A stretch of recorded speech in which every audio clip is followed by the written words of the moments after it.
Bonjour. Alors, j'ai remonté la dernière chose qui manque à ce moteur, c'est sa poulie et son hélice. Et la coupelle, bien sûr. Alors malheureusement, je ne vais pas pouvoir remonter directement la poulie d'origine. Et je vais vous expliquer pourquoi. C'est en fait Dinalu du forum, toujours lui, qui m'a donné cette info. C'est que en fait j'ai changé le volant moteur, j'étais obligé parce que l'ancien volant moteur n'était pas compatible avec le nouveau vilebrequin que j'ai mis. Même si j'ai essayé de prendre un volant moteur qui se rapprochait le plus en dimension, en poids, il y a quand même une différence, c'est que à partir du M5 ils sont déséquilibrés. Et pourquoi ils sont déséquilibrés? C'est pour pouvoir avoir un meilleur équilibrage dynamique en rajoutant un contrepoids sur la coupelle. Donc ce déséquilibrage qui est fait exprès est rattrapé par ce contrepoids. Et donc ça permet d'avoir un meilleur équilibrage dynamique. Donc la coupelle d'origine, donc elle n'a pas de contrepoids, hein, puisque le volant moteur d'origine lui est équilibré statiquement. Donc il faut que je remonte une coupelle avec un contrepoids. Alors il y a deux modèles de coupelles avec des contrepoids. Il y en a une avec un contrepoids de 6 mm et d'autres avec des contrepoids de 9 mm. Alors ces coupelles là, je pense qu'elles sont faites pour les derniers volants moteurs qui sont plus légers, qui font 7 kg, alors que les volants moteurs plus anciens font 10 ou 11 kg. Donc je pense que moi, il faut que je me remonte cette coupelle avec le contrepoids de 6 mm. Alors, le problème de ça, c'est que je ne peux pas remonter directement la coupelle sur la poulie, parce que comme vous voyez ici, il y a une encoche qui est faite pour pas qu'elle tourne, parce que forcément, comme on la met dans une position bien repérée par rapport au volant moteur, il ne faut pas qu'elle bouge. Sur les poulies, donc des modèles à partir des moteurs M5, il y a des encoches ici, des emplacements. Et donc on voit que quand on met la coupelle, ben elle est bloquée dans les emplacements ici de la poulie. Il existe, alors moi je veux absolument remonter une poulie à 4 plots pour garder l'aspect de l'origine. Donc je pourrais éventuellement remonter ces poulies, hein, ça c'est possible. D'ailleurs c'est ce qu'ils ont fait dans le manuel de gasoline, parce qu'ils ont un moteur avec une hélice, et ils ont remonté une coupelle avec une poulie, pardon, avec 8 plots. Et dans ce cas-là, on ne met que 4 plots sur les 8, pour se retrouver comme avec une poulie à 4 plots. Le problème, c'est qu'au niveau esthétique, bah, c'est plus tout à fait la même chose, hein. Donc moi, je ne veux pas remonter ça, je veux remonter cette poulie. Malheureusement, comme cette poulie n'avait pas été faite pour des coupelles avec encoche, et ben, forcément, il n'y a pas le logement pour recevoir l'encoche. Alors, il existe des poulies avec 4 plots avec un emplacement pour l'encoche, mais malheureusement, j'en ai pas. Donc ce que je vais faire, c'est que je vais usiner la poulie pour pouvoir mettre ce type de coupelle. Alors, dans un premier temps, il faut que je sache où faire mon encoche. Donc, je vais commencer par remettre la poulie. Alors, pour la remettre facilement, j'ai retiré le segment ici, qui va me gêner sinon. Et j'ai mis le moteur au point mort, donc la clavette se trouve sur la gauche. Donc, je vais remonter juste la poulie comme ça à blanc. Et sur les coupelles, il y a une petite flèche qui doit être en face justement de la clavette. Donc je vais remonter la coupelle. Alors là on voit en plus que le trou ici correspond à l'emplacement de la clavette sur le vilebrequin. Donc il faut que je mette la flèche sur la gauche, donc alignée avec ce trou. Donc je vais serrer modérément. Donc là on voit bien forcément qu'elle est de travers, hein, ma coupelle. Donc je vais serrer un petit peu ma coupelle sur la poulie pour faire une marque sur la poulie. Et comme ça, je saurai où faire mon encoche. Donc évidemment, il ne faut pas que ça bouge.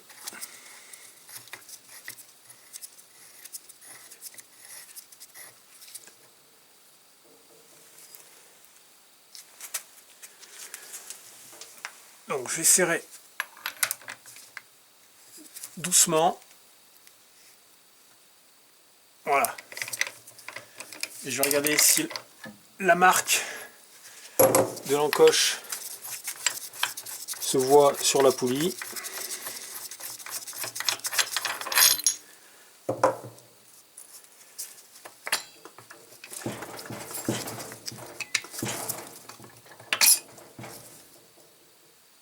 On la voit très légèrement. On voit très légèrement la marque laissée par l'encoche ici. C'est assez léger hein, quand même. On la voit là. C'est assez léger. Donc ce que je vais faire, c'est que je vais la marquer un peu plus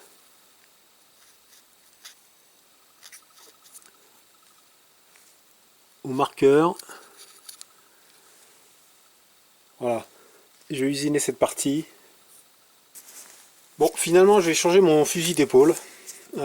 Plutôt que d'usiner la poulie, parce que des poulies comme ça, c'est assez rare, hein, j'en ai pas beaucoup. 90% des poulies que j'ai, je dois en avoir 2 ou 3 comme ça. Toutes les autres, c'est des poulies à 8 plots. Donc ça m'embête un peu quand même d'usiner la partie en alu ici.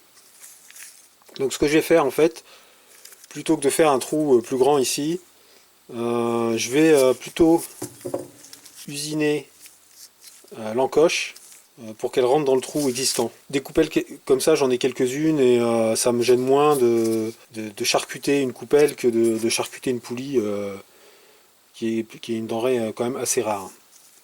Le diamètre du trou, donc il fait 7 mm.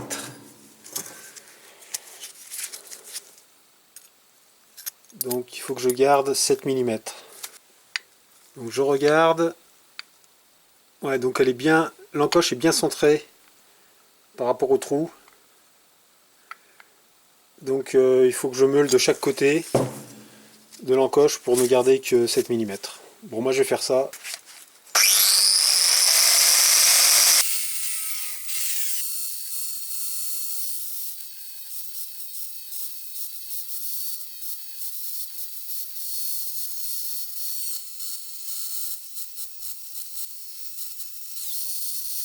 Bon, je vais regarder ce que ça donne dans la poulie.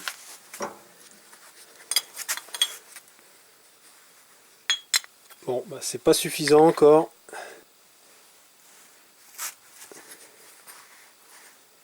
Bon, je suis encore de travers, hein, donc il faut que je continue. Je vais finir au Dremel pour avoir plus de précision.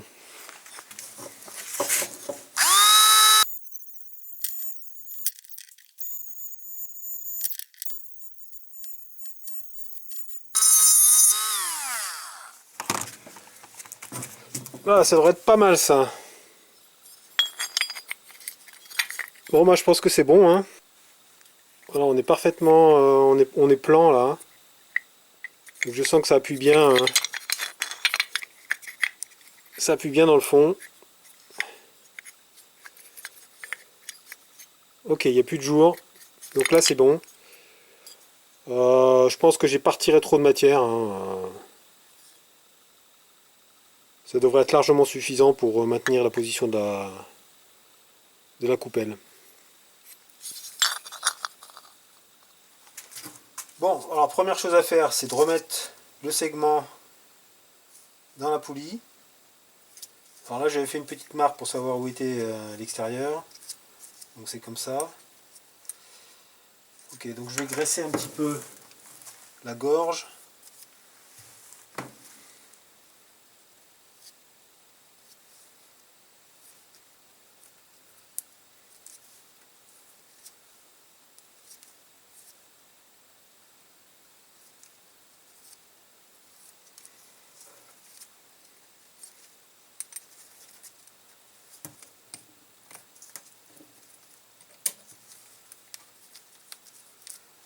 Voilà, je vais retirer le trop plein de graisse. Voilà, j'ai positionné le moteur avec la clavette en haut. Donc j'ai mis la coupe du segment en face de l'encoche pour la clavette. Donc maintenant, alors il faut déjà, donc là les rondelles vont un peu me gêner, donc déjà je vais les passer, voilà. Et maintenant, voilà, je suis engagé dans la clavette. Maintenant, alors, des petits mouvements. Alors si ça rentre pas, c'est le cas ici. Ce que je vais faire, c'est que je vais appuyer. Alors je vais essayer de vous montrer. Voilà, donc avec un cutter, je peux pousser le segment là, vous voyez. Je le pousse d'un côté, je le pousse de l'autre.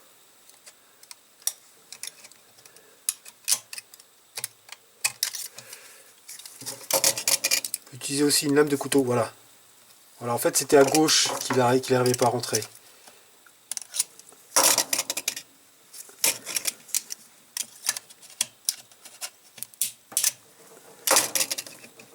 Voilà, c'est rentré. Donc en fait il faut le pousser un petit peu d'un côté en maintenant la pression et ensuite pousser de l'autre côté. À un moment donné le segment va rester fermé et là on peut appuyer. C'est pas très compliqué, mais avec une lame de cutter ça va très bien. En fait il faudrait avoir 2 cutters de chaque côté et en même temps avec les paumes de la main appuyer avec les cutters et appuyer sur la poulie. Là c'est le plus dur dans le remontage de l'hélice. Il faut donner un petit coup de toile sur la portée où il y aura la bande de frottement.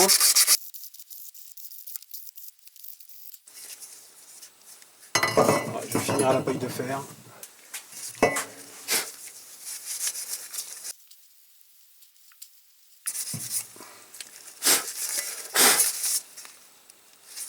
Bon, ça n'a pas besoin d'être nickel, hein, c'est juste pour que la bande ne s'use pas trop vite si jamais ça frotte.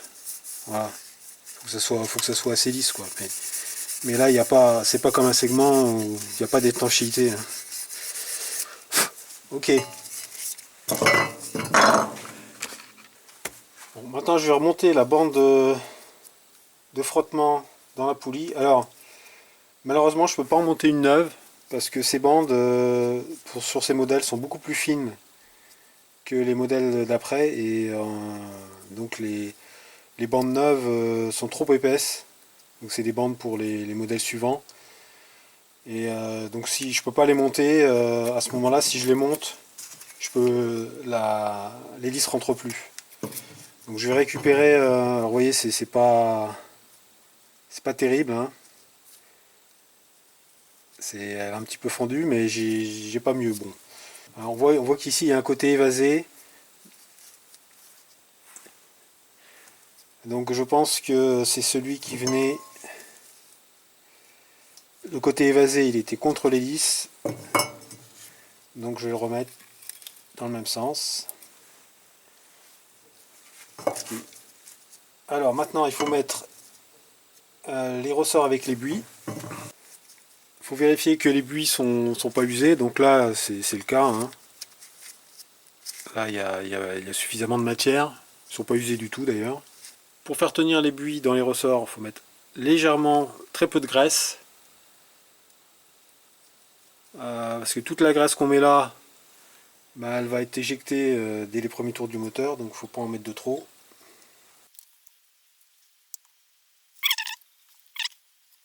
Voilà. Maintenant je monte mon hélice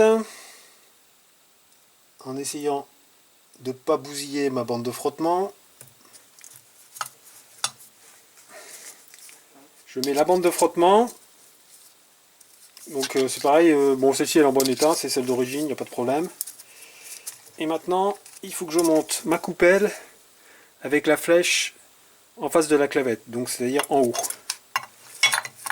Et là il faut que je sente qu'elle rentre dans l'encoche de ma poulie. Donc je monte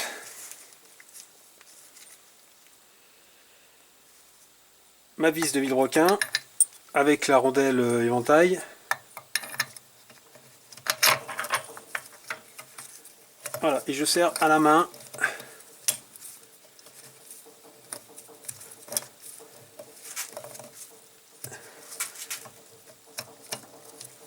Et là, il faut que je vérifie quand même que je suis bien dans l'encoche de ma poulie.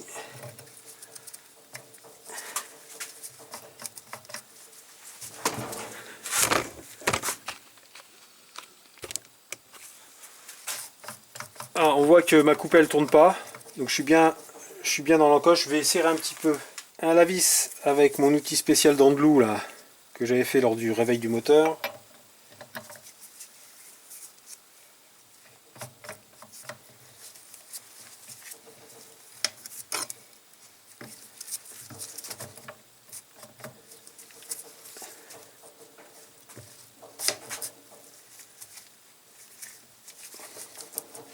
Ouais, donc c'est bon, ma coupelle bouge pas.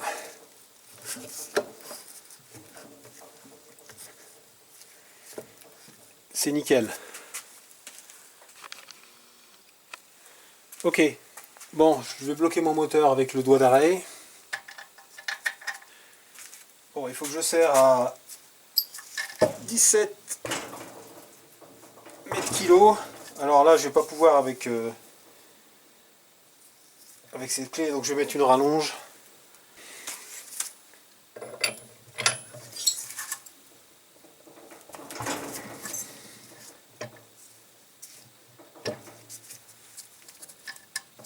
Un petit coup encore et ça sera bon. Voilà. Alors, il faut vérifier que l'hélice tourne bien, ce qui est le cas. Donc elle frotte bien sur les buis, que tout est bien de niveau. Donc là j'ai ma coupelle qui tourne pas, donc c'est parfait. Je vais retirer les bougies et je vais essayer de faire tourner le moteur à la main. Il devrait tourner avec l'hélice normalement.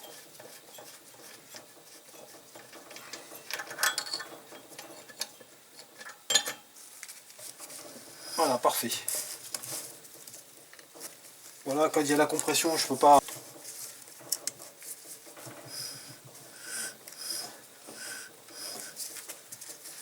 Ok, super.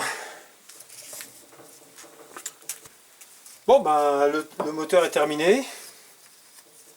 Il faudra que je mette de l'huile dedans quand même. J'oublie pas de faire ça. Mais là, maintenant, on est prêt à... Là, il pourrait démarrer, là, s'il y avait un carbu. Malheureusement, il n'y a pas j'ai pas le carbu encore. Je ne l'ai pas fait. Donc, ça sera pas pour cette vidéo, le démarrage, je suis désolé. Ça sera même pas pour la vidéo suivante. Parce que je voudrais quand même vous montrer la révision du carbu. Ça peut être utile. Mais bon, le but que je m'étais fixé, terminer le moteur avant la fin de l'année, et ben il est atteint. Voilà, il est pas mal hein, ce moteur. Il est vraiment pas mal. Alors, je pense que les puristes auront remarqué quand même un truc, c'est que mon hélice, elle est noire. Alors qu'elle devrait être de la même couleur que la coupelle ici, couleur argent en fait, couleur métal. En fait, pourquoi j'ai fait ça? C'est parce que l'inévitable d'Inalu m'a persuadé que mon moteur était un moteur de Dyna-X et pas un moteur de Z. Alors c'est vrai que j'ai un doute là-dessus, parce que le marquage étant marqué S5 et n'ayant pas un numéro en 1600 quelque chose, a priori ça serait un moteur de Dyna-X, parce que les Z1 avaient un numéro de moteur qui commençait par 1600 quelque chose, même si c'était des S5 aussi. Donc théoriquement ça c'est un moteur de Junior ou de Dyna-X 87. Alors j'en suis pas si sûr que ça en fait, parce que j'ai regardé quelques photos d'époque, et j'ai vu que sur certaines photos il y avait la dent de loup ici. Comme je m'étais persuadé que c'était pas le moteur d'origine et que c'était un moteur de Dyna-X 87, et ben j'ai tout repeint comme sur les Dyna-X, c'est-à-dire que sur les Dyna-X, l'hélice elle est bien noire et la coupelle aussi. Bon là donc on a un mixte un peu entre une Z1 et une X. Bon, c'est pas bien grave. Donc en fait, ce moteur-là, je sais pas si je vais le remonter dans la Z1. Il y a des grandes chances que je le remonte dans la Z1. Mais peut-être que je le remonterai dans un Junior. Au pire, il faudra que je repeigne soit l'hélice couleur métal si je la remonte dans la Z1, ou que je repeigne la coupelle en noir si je la remonte dans mon Junior. Alors, avant de terminer cette vidéo, comme je sais qu'il y en a pas mal d'entre vous qui ont suivi toutes les vidéos depuis le début, je vais leur faire un petit quiz. Enfin, à eux et peut-être aux autres aussi, mais ça sera plus facile si vous avez suivi toutes les vidéos depuis le début. Alors, c'est quoi le quiz? Il se trouve que là, je ne l'ai pas filmé, mais quand j'ai remonté la pompe à huile, j'ai vu que dans le moteur, il y avait une rondelle au niveau de l'arbre à cam. Je m'en suis aperçu parce qu'il y a un petit trou dans le carter qui permet de voir l'arbre à cam. Et j'ai vu qu'il y avait cette rondelle qui était posée contre l'arbre à cam. Donc là j'ai pris un peu peur, je me suis dit mais d'où ça vient cette rondelle? Alors j'ai pu la récupérer assez difficilement avec un aimant, etc. J'ai pu arriver à la reprendre. Alors heureusement que je l'ai vue, hein, parce que déjà si je ne l'avais pas vue, ben, elle serait encore dans le moteur. Donc une fois que j'ai vu ça, ben, j'ai dû redémonter une partie du moteur pour pouvoir remettre la rondelle, pour pouvoir replacer la rondelle là où elle devait être. Ce qui m'a pris encore un petit bout de temps. Et bon évidemment j'ai pas filmé ça, hein. J'ai pas filmé toutes mes bêtises, sinon ça durerait peut-être 2 ou 3 fois plus longtemps. Donc le quiz c'est de me dire, dans les commentaires par exemple, ou sur le forum, c'est de me dire, à votre avis, qu'est-ce que c'est que cette rondelle et d'où elle vient. Ça c'est la première partie du quiz. Et la question subsidiaire, c'est de retrouver dans les vidéos le moment où cette rondelle rentre dans le moteur. Alors si on a la réponse à la première question, c'est plus facile de répondre à la question subsidiaire. Mais je me suis amusé donc à revisionner la vidéo, une certaine partie de vidéo, je vous dis pas laquelle parce que sinon ce serait trop facile. Et on voit effectivement pendant une fraction de seconde, on voit que cette rondelle tourne dans le moteur. Et je m'en suis pas aperçu à ce moment-là quand je faisais ce remontage. Donc la réponse à la question subsidiaire, ça sera de me dire quelle vidéo est la seconde exacte, le moment où cette rondelle tombe dans le moteur. Ben écoutez, merci de m'avoir suivi pratiquement pendant une année. Hein, donc j'ai commencé en plein confinement au mois de mars, je crois.